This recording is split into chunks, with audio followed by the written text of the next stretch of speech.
sait aujourd'hui depuis 1985 environ, c'est là qu'on s'est aperçu du problème, que la matière noire, l'on voyait dans les amas, etc., n'était pas du tout ordinaire. C'est-à-dire qu'il fallait supposer qu'il y ait des particules différentes, qui ne soient pas des baryons, c'est-à-dire pas des protons, des neutrons, etc. Ça, on le sait depuis plus de 30 ans.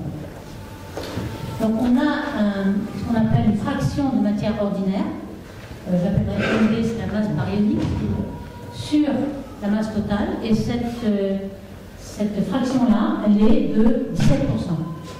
On a un facteur 6 environ, hein, on a à peu près 5% de matière ordinaire, 25% de matière noire, et puis tout le reste, on n'aura pas le temps d'en parler aujourd'hui, c'est l'énergie noire, qui nous fait 70% du contenu de l'univers, qui est aussi un mystère, donc ce sera l'objet d'une autre conférence. Donc pour la matière noire, on a ce 17%. Alors le gros problème, c'est qu'on ne voit pas tous ces baryons qu'on pourrait voir. Dans les galaxies naines, on en voit que quelques pourcents. Dans les galaxies aussi, il n'y en a pas beaucoup. Il y a seulement dans les amas, puisqu'on a ce gaz très très chaud, qui fait énormément de masse, on peut voir peut-être 80% des baryons. Donc c'est quand même rassurant. On commence à voir tous les baryons dans les amas, mais les amas, c'est quand même un très petit volume de l'univers qui représente un petit peu de masse. Excusez-moi, vous pouvez revenir? Oui. Ça veut dire que dans les amas de galaxies, il y a beaucoup plus de matière ordinaire en pourcentage que dans les... On arrive presque à trouver le pourcentage dans l'univers. Dans l'univers, on sait qu'il y a... Ça, ce serait 17%. Ah oui. 100% des baryons. Donc, on n'a pas encore retrouvé la fraction qu'il y a dans tout l'univers. Là, ce serait la fraction universelle. Et on n'a pas encore trouvé tous les baryons dans le amas, mais presque. Alors que dans les galaxies, on en est loin. C'est ça le problème. On va revenir à ces chiffres un petit peu demain. Donc, on a maintenant, depuis plusieurs années, essayé de bien déterminer quelle était l'abondance de la matière noire en fonction du type de galaxie. Alors, ici, on va avoir un grand échantillon de galaxies bien propres. Alors, pourquoi bien propres? Parce qu'il y a beaucoup de galaxies qui sont perturbées par des compagnons dont le plan n'est pas tout à fait plan, qui sont perturbés, et donc on a toujours, enfin, les tenants de la matière noire, on dit, bon, ben, finalement, ces courbes de rotation, elles ne sont pas tellement valables parce qu'elles sont trop perturbées. Donc on a un échantillon d'à peu près 200 galaxies qui sont très, très, très propres. Donc on peut regarder la fraction de gaz, et on passe un petit peu là-dessus. Et ce qu'on a observé avec ces galaxies, ces courbes de rotation de galaxies, elles sont 200, mais il y a à peu près plusieurs points dans chaque galaxie. Donc finalement, il y a 2700 points indépendants. Et on peut porter en abscisse ici la force baryonique, l'accélération baryonique qui est due à la matière visible. Donc on mesure la masse de gaz, la masse d'étoiles qu'il y a dans la galaxie, et on en déduit le potentiel gravitationnel, l'équation de Poisson, et on déduit la vitesse qu'on devrait avoir avec cette matière visible. Donc c'est l'accélération, si vous voulez, qui est V2 sur R, c'est l'accélération due à la force baryonique. Et puis on porte ici celle qu'on mesure, c'est-à-dire la vitesse mesurée, donc celle qui est due à la masse totale, y compris la matière noire. Alors vous voyez que si on est dans une galaxie massive avec une grande force, les deux sont égales. Donc on n'a pas besoin de matière noire dans les galaxies massives. C'est ça que dit ce diagramme. Par contre, on n'a plus du tout la sectrice, c'est-à-dire l'égalité entre les deux accélérations, totale et celle des baryons, si on est dans des galaxies naines, des galaxies à faible accélération. Et cette courbe, elle est très très bien vérifiée. Donc on s'aperçoit que si jamais vous voulez non pas prendre la solution matière noire et on garde le Newton, on doit changer le Newton et ne pas avoir de matière noire, et bien voilà la forme de la gravité modifiée qu'il faut utiliser.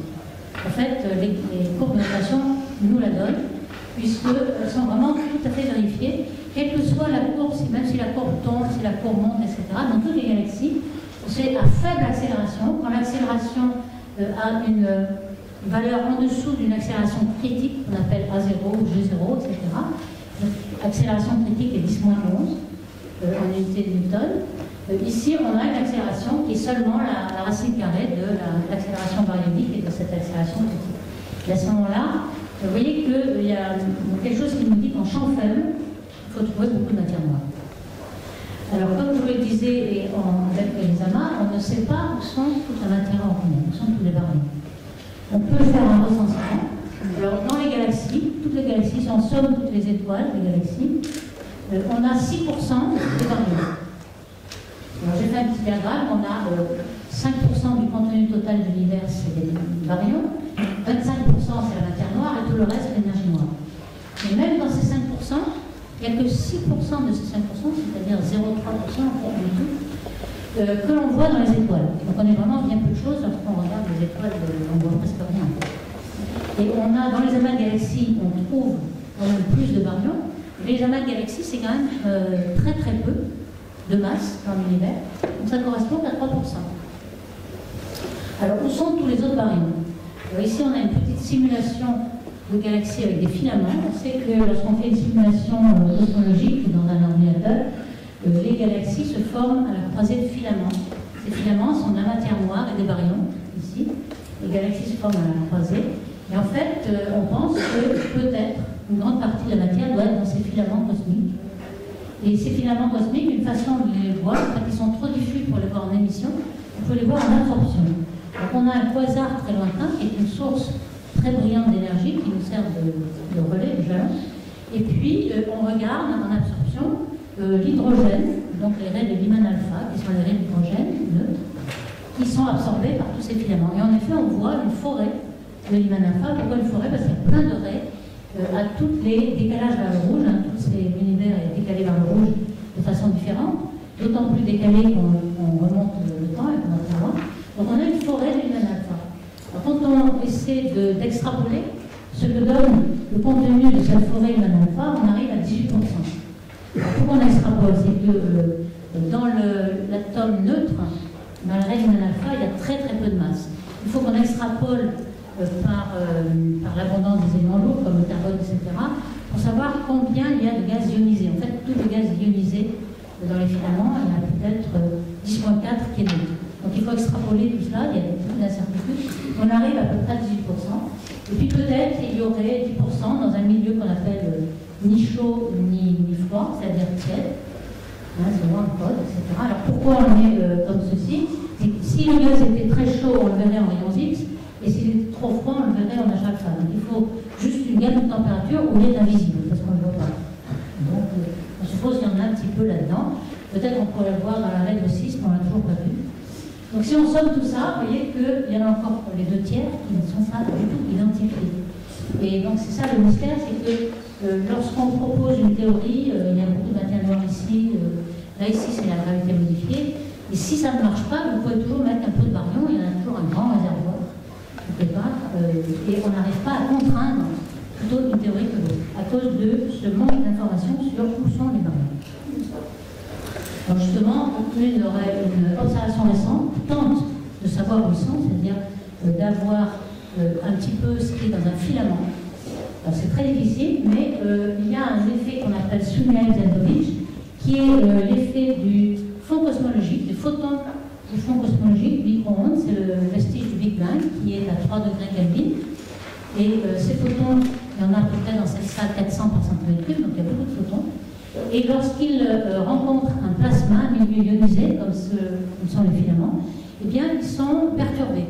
Et on voit dans le corps noir de ce fond cosmologique, on voit une petite perturbation qui est détectable. Donc on a essayé de faire ça avec Planck, justement. Donc on a 2 groupes de galaxies qui sont vues, elles, en gaz très chaud, puisque dans le groupe et les amas de galaxies, on voit le gaz très chaud. Et puis on essaie de soustraire les 2 groupes et de voir si dans les filaments entre les 2 groupes, il y a un effet SN, un effet Sunyaev-Zel'dovich qu'on voit. Et en effet, on le voit un petit peu. C'est très difficile à voir, mais vous voyez un peu, c'est la seule façon qu'on a de voir. On en déduit qu'il y a peut-être 30% dans la phase ionisée, et c'est en effet le recensement que je vous ai dit à la précédente.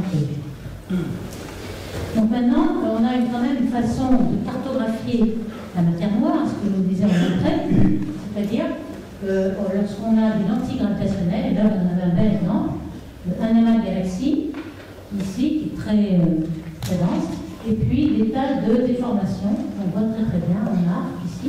Ça, ce sont des lentilles fortes. Il faut s'imaginer que vous avez mis une lentille ou une tesson de bouteille devant un paysage, vous voyez le paysage qui forme des arcs, ils sont déformés, c'est l'optique le plus simple, mais c'est équivalent à à la déviation de rayons lumineux par la masse. Alors, il n'y a pas que les lentilles fortes, il y a aussi les lentilles faibles. Vous voyez que vous avez tout un tas de galaxies dans le fond. Et vous mettez une lentille, c'est-à-dire un amas de galaxies devant, vous allez avoir ces arcs.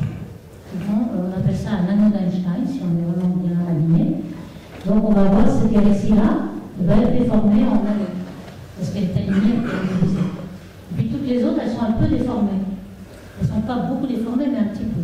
Donc on va pouvoir statistiquement le mesurer. Évidemment, une seule, on ne peut pas, parce que les galaxies ne sont pas rondes, elles ont un tas de formes. Donc si elles sont par exemple comme cela, il est très difficile de savoir si elle est déformée ou pas.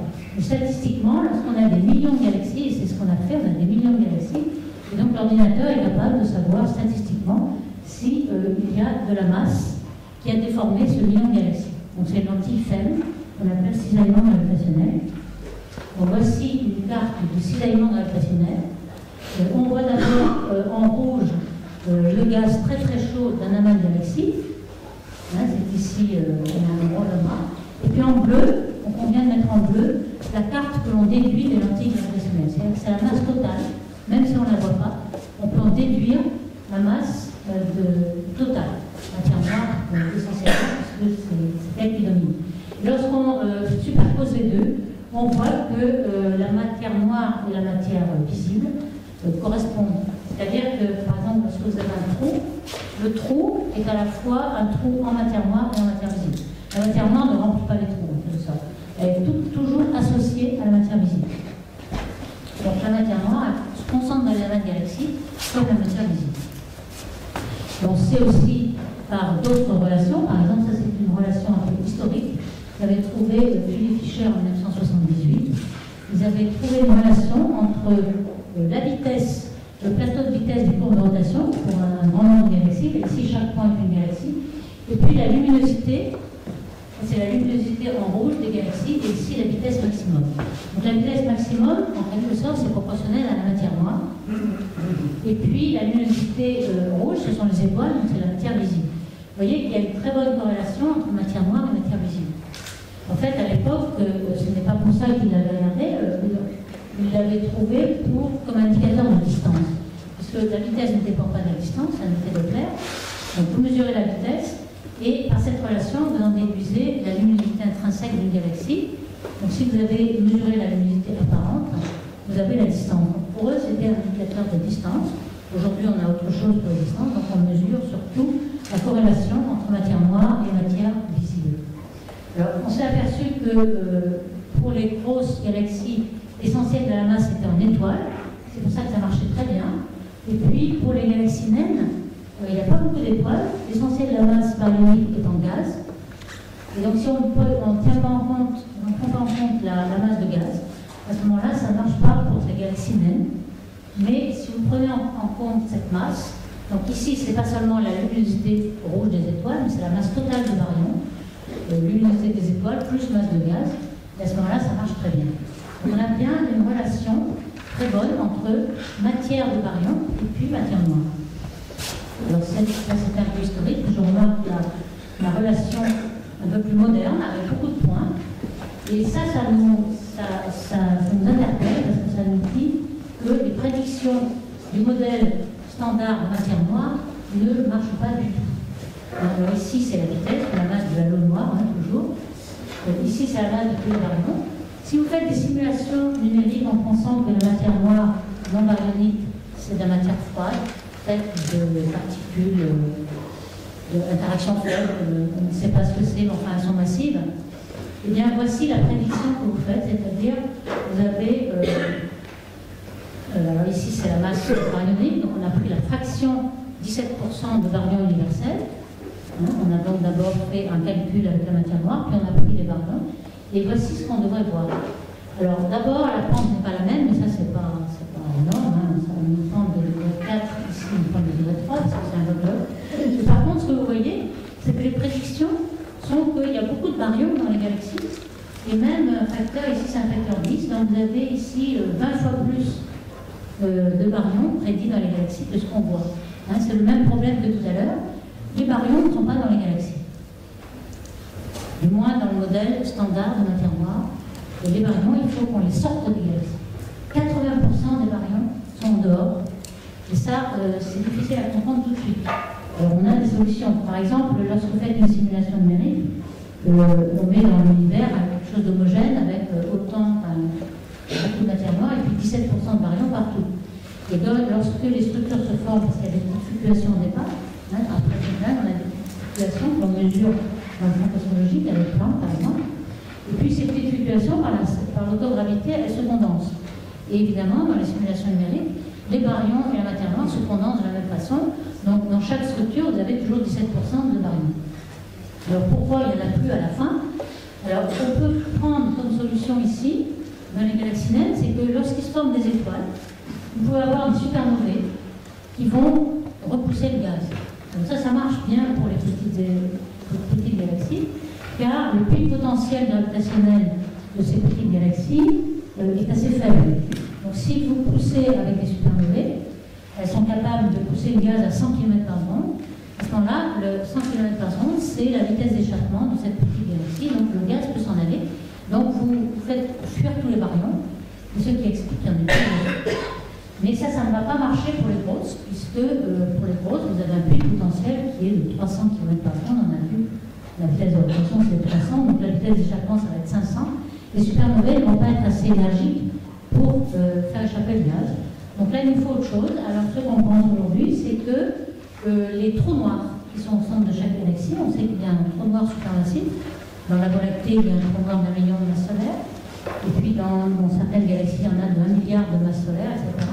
Et ces trous noirs sont à l'origine de phénomènes très, très énergétiques, comme les quasars, que l'on voit très, très loin. Les quasars les plus brillants rayonnent, lorsqu'ils sont actifs, 1000 fois plus que toute la galaxie réunie, c'est-à-dire que les 200 milliards d'étoiles qu'il y a dans le disque. Donc c'est quelque chose qui est faramineux comme énergie. Donc on pense que cette énergie-là pourrait faire éjecter tous les baryons des galaxies. Pour ça, on n'est pas encore vraiment arrivé. Le gros problème, c'est qu'il y a tellement d'énergie pendant que le quasar rayonne qu'on pourrait même détruire la galaxie. Donc il ne faut pas quand même conserver quelques galaxies, puisqu'on le voit. Donc il faut coupler l'énergie du quasar, assez, pas trop, mais pas trop peu non plus, de manière à ce que vous faites exactement, vous sortez 80% des baryons de la galaxie, mais vous en gardez 20%. Et ça, c'est encore très difficile, ce qu'on essaie de faire dans la simulation numérique, mais qui est très délicat. Alors, il y a quand même d'autres relations d'échelle que j'ai notées ici. En fait, elles sont un petit peu complexes, puisqu'il y a la luminosité, la densité, etc. Je vais passer tout de suite au transparent suivant qui fait une synthèse de toutes ces relations d'échelle que l'on a observées. Alors, quelles sont ces relations? En fait, c'est en fonction de la luminosité, vous avez une galaxie massive ici, et vous avez la densité de surface au centre. Densité de surface, ça peut être la densité volumique multipliée par le rayon d'échelle, c'est la densité par l'unité de surface. Alors, ce que vous avez en couleur, ce sont les baryons. Donc, ce qu'on a remarqué, c'est que une galaxie, lorsqu'elle est plus grosse, enfin du moins en dessous d'une certaine densité, lorsqu'elle est plus grosse, elle va être plus brillante en surface. Et puis, au bout d'un moment, c'est le contraire. Donc, au bout d'un certain temps, alors ça, c'est quoi? Cette ligne noire ici, c'est la matière noire. La matière noire, elle a une densité de surface constante dans toutes les galaxies. Alors que la densité de surface des baryons, on ne l'est pas, la densité de matière noire est constante. Alors vous voyez ici qu'on retrouve un tout petit peu le phénomène d'accélération critique. Pourquoi? Parce que l'accélération de la gravité, c'est quoi? C'est la masse sur le rayon carré. La force, c'est Gm sur R2. Donc à G près, vous avez M sur R2. M sur R2, c'est la densité de surface de baryons. Et on voit bien qu'on a une densité critique, une densité de surface critique, ce qui équivaut à une accélération critique. Et c'est en effet ce que beaucoup d'auteurs avaient mis en évidence. Ici, il s'agit toujours de la densité de surface de la matière noire, que l'on déduit à partir des observations de la gravité. Et vous voyez que pour une grande gamme de magnitude ou bien de masse de galaxies, cette densité de surface de matière noire est constante. Elle est constante à quoi? Elle est constante à 150 masses solaires par parsec carré, et c'est justement l'accélération critique que l'on avait vue dans la courbe de rotation. Alors ici, vous avez toujours l'accélération constante, mais par contre, Vous voyez que pour les baryons, elle ne l'est pas. Alors, les types de matière noire, pour l'instant, j'en ai pas encore bien décrit. Je dis que le modèle principal de matière noire, qui est actuellement admis et qui est simulé dans les simulations numériques la plupart du temps, c'est le modèle froid.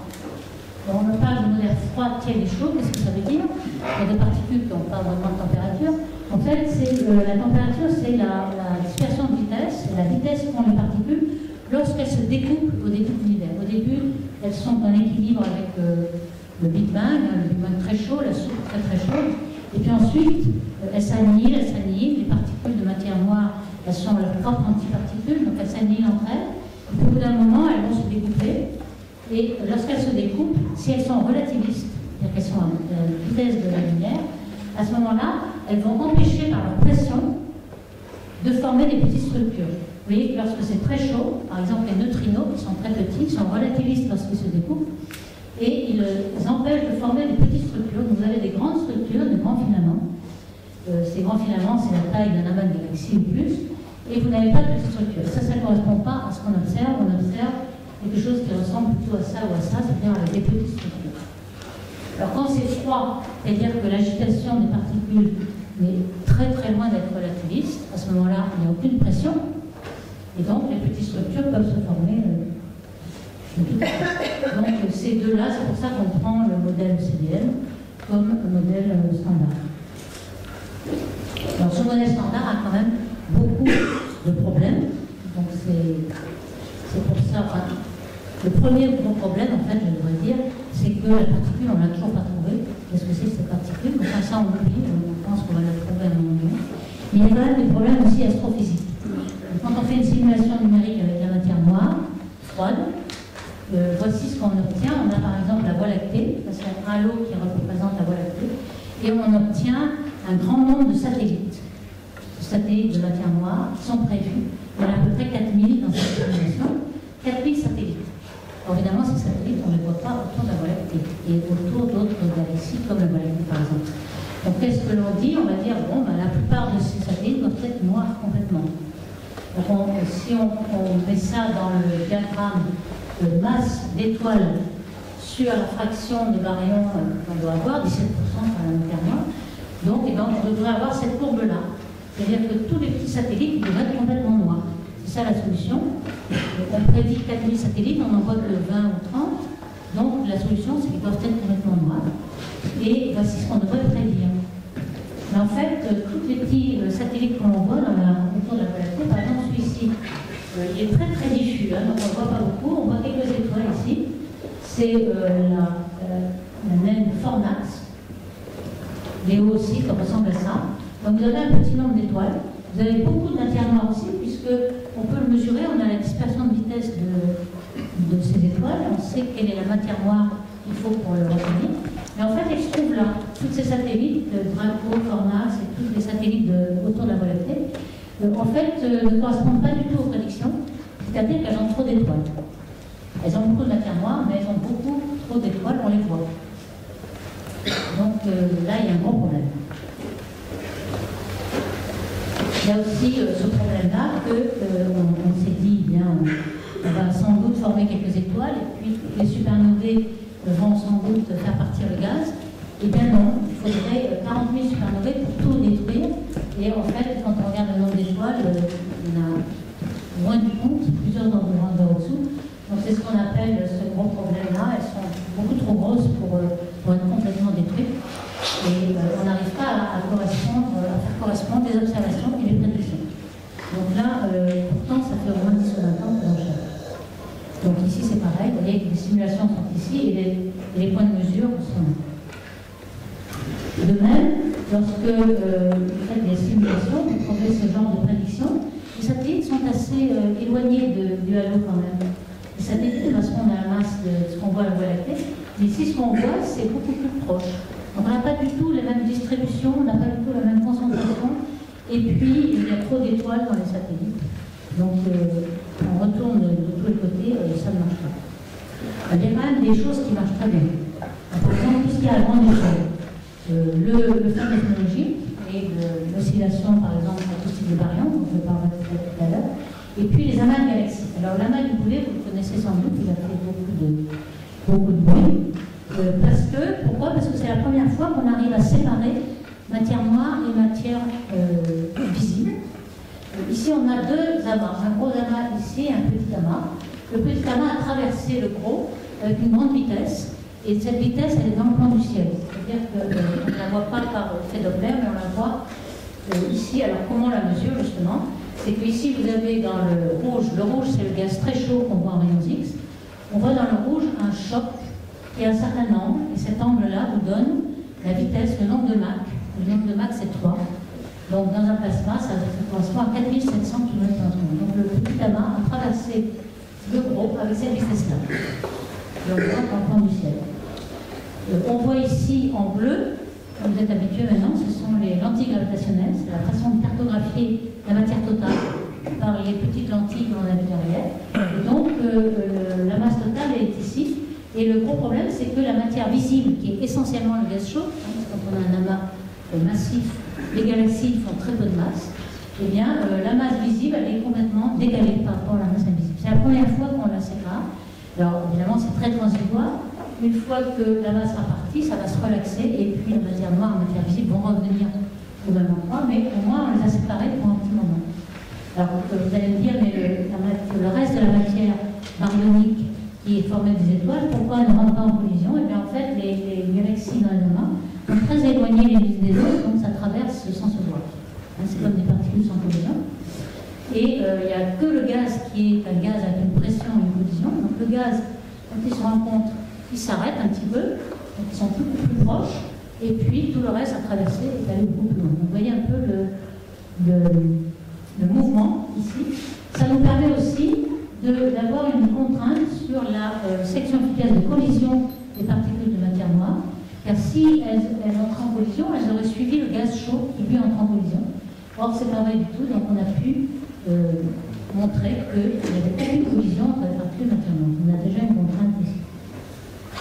Alors, un seul va peut-être pas suffire. Ici, on a à peu près 72 maintenant, de ce genre d'amas, de collision d'amas. Alors, il y a le boulet qui est ici. Ils ne sont pas aussi jolis, aussi probants. Pourquoi? Parce que les collisions ne se font pas forcément dans le plan du ciel.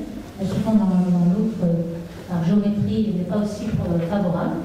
Donc, on a plusieurs ici, mais à chaque fois, on a mesuré une différence entre la matière noire et le gaz, c'est-à-dire les baryons, quelque sorte, le gaz chaud. Vous voyez qu'il n'est pas à zéro, mais le gaz est décalé. Donc c'est ce décalage qui nous fait donner une limite sur la section efficace de collision. Les matières noires sont sans collision. Et puis aussi, qui pose un gros problème pour ces modèles de gravité modifiée, puisque lorsque vous modifiez la gravité, vous avez besoin d'un petit peu de matière noire quand même. Vous n'arrivez pas à la décaler complètement. La matière noire doit suivre